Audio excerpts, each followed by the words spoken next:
It is said that imitation is the highest form of flattery, and keeping with that, I'm stealing this idea from Pro Jared's YouTube channel. His video, which was on Sega RPGs he missed out on, got me thinking, what RPGs do I have in my backlog that I really need to sit down and play? All these games interest me, but for whatever reason, either I just have not finished them or own them, but not actually set aside time to play them. These are in no particular order, and without further ado, here's the list.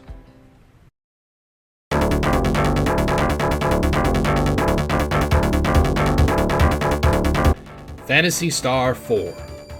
I own it, I've started it, but I've just not played far into it. I'm not sure what keeps happening. It is not that I do not enjoy the game.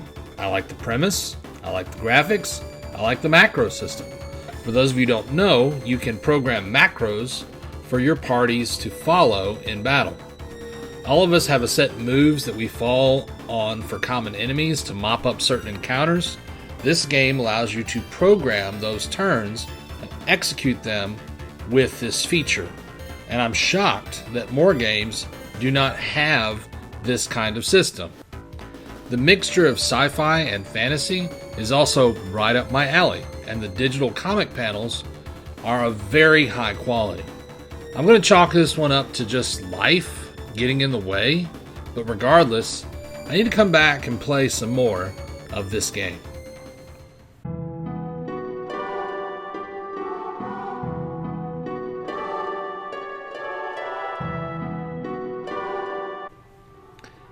Valkyrie Profile. This is another one that I'm not sure what is holding me back. I've not even started this game, but I know I'm going to like it. It was developed by one of my favorite studios, Tri-Ace, and features a unique turn-based party system. The sprite work and wonderful design aesthetic just draws me in, but for whatever reason, I've just not played it. Maybe when I get around to remaking the Tri-Ace retrospective again, I'll have to play it through to completion. But honestly, one of the reasons for this channel is to make time to play these old games. And it's worked wonders for me so far, so here's hoping soon I will be able to play some more of this game and get to experience more from this studio that I really appreciate.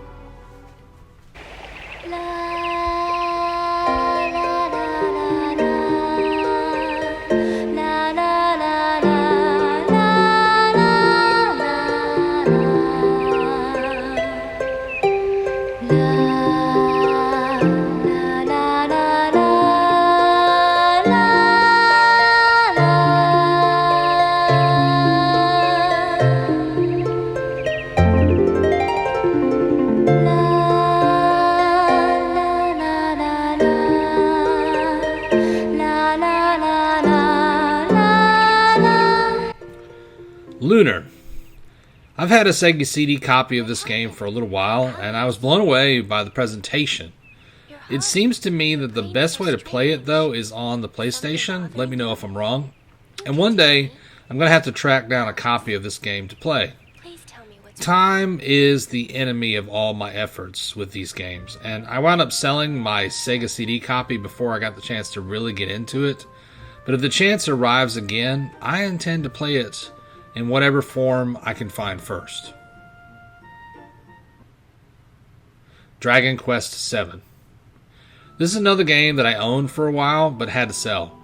I loved Dragon Quest XI on the PlayStation 4, and my daughter liked watching me play it so much that she bought the re-release on the Switch and put even more hours into the game than I did.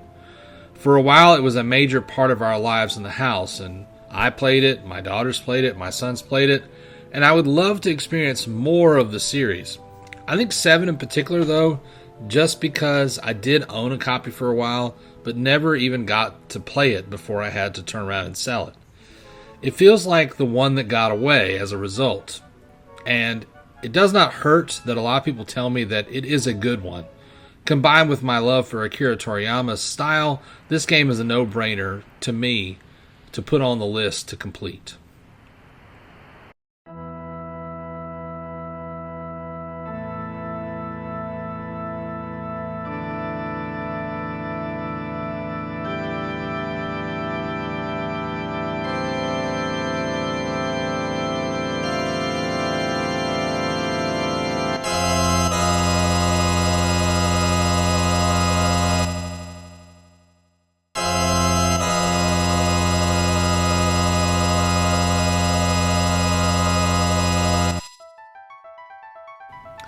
Final Fantasy VI.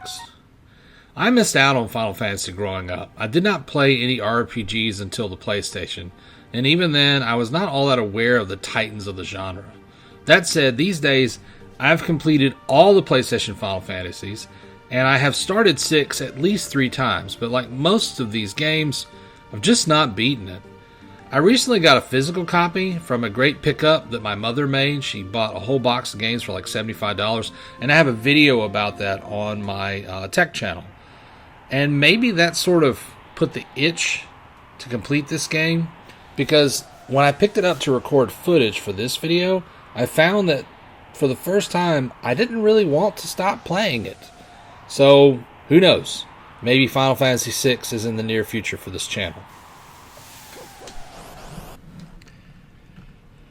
Suikoden 2. I have beaten 2 Suikoden games. The third entry on the PlayStation 2 and Tierkreis for the DS. And I love them both. But I think when I got the second one years ago on the PlayStation Network, I must have been suffering from some burnout, as I did not get very far into the game. Collecting characters has always been a little off-putting to me. Too many characters is just kind of something I really struggle to enjoy in a RPG. But I did enjoy it in those 2 games. Maybe it was too much of a good thing all wrapped up together, because I played those 2 games really close together. People call it one of the best games of all time, Suikoden 2. While I am intrigued by the multiple play styles and the 6-member battle party, I just did not make it to any of that. But enough time has passed that maybe I should give it another go.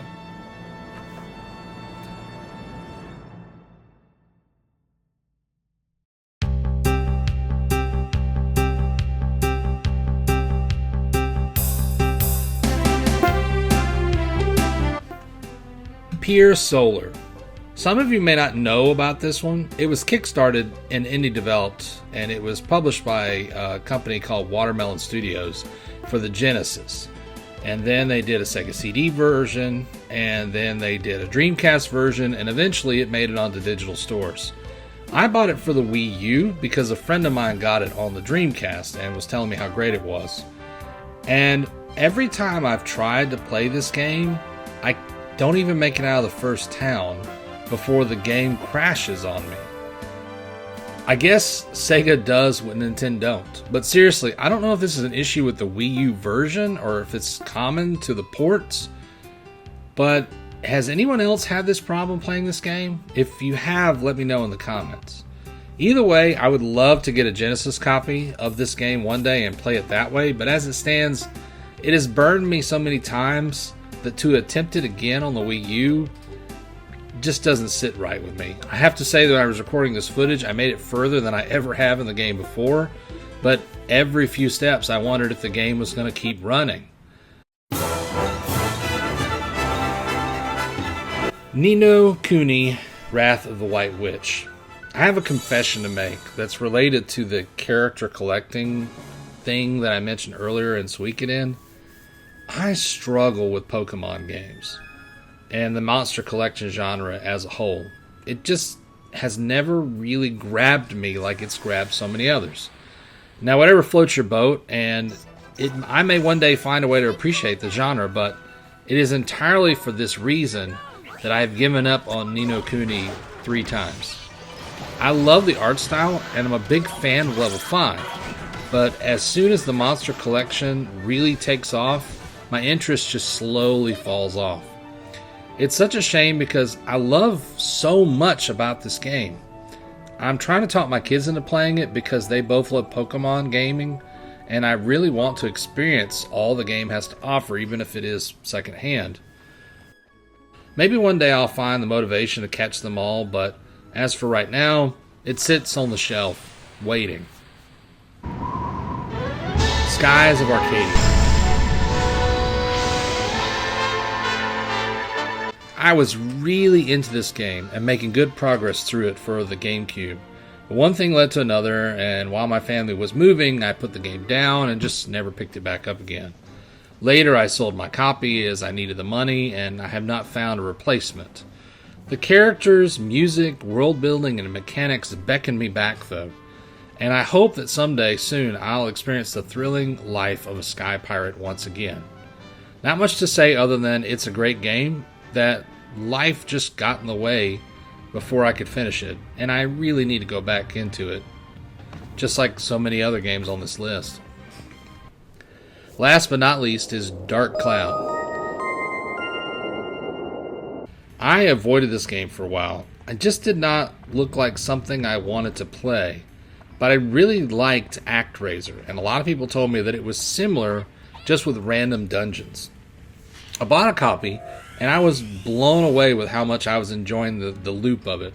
Going in the dungeon, collecting things, coming out of the dungeon, setting and building my town. The game was fun, and I had an immensely satisfying experience with it. But at the end of the first area, I was hooked. But unfortunately, whenever I went to the second area, the copy that I had bought would never load past the cutscene. I tried on other PS2s I owned, and I tried cleaning the disc multiple times, but I could never get past this area and get into the rest of the game. One day I will download it from the PlayStation Digital Store and complete it, but until then it remains one of the most painful games that just got away from me. Thanks for watching. Let me know in the comments which of these games you would like to see on the channel. One of them will definitely be on the channel soon, and it will likely leave it up to you guys via an online poll. Share your own list in the comments of RPGs that have just gotten away from you over the years. I'd love to read it for even more ideas. Until then, thanks for watching, and as always, have a great day.